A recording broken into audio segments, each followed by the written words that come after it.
એ મહેમાનો આપણી વચ્ચે ઉપસ્થિત છે.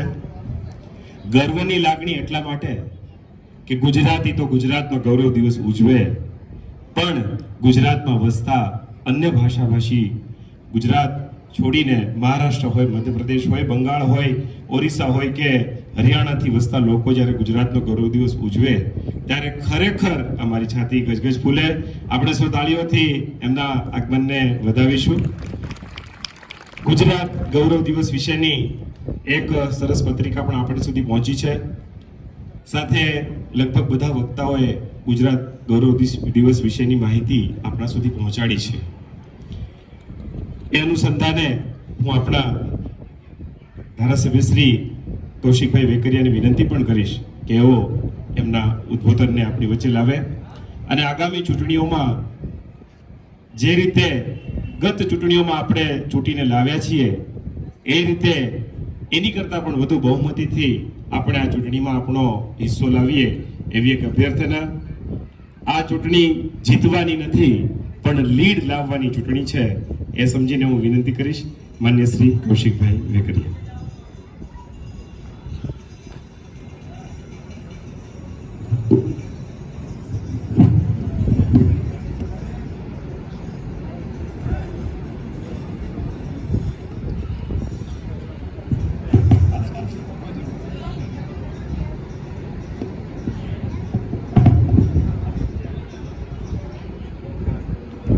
જય ભવાની. ગુજરાત ગૌરવ દિવસ સ્નેહ મિલન કાર્યક્રમમાં આપણી વચ્ચે ઉપસ્થિત અમર ડેરીના વાઇસ ચેરમેન ભાઈ શ્રી મુકેશભાઈ સંઘાણી,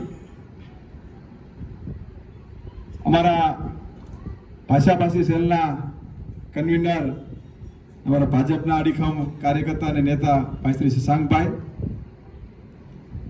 કાર્યકર્તામાં જનૂન કેવું હોય અને જનૂન સાથે કામ કરતા બૂથ ઉપર કોઈ જોયા હોય તો તુષારભાઈ વાણી.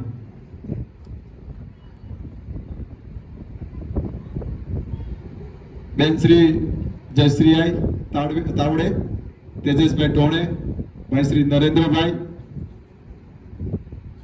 માનસિંહભાઈ પવાર, સંજયભાઈ યાદવ, શ્રી ડોક્ટર સાહેબ વેદ, ભાઈ શ્રી સંજયભાઈ, સ્ટેજ ઉપર બિરાજમાન સૌ સન્માનીય મંચ, અહીંયા ઉપસ્થિત સૌ સ્નેહીજનો, યુવાનો, દોસ્તો, માતાઓ, બહેનો,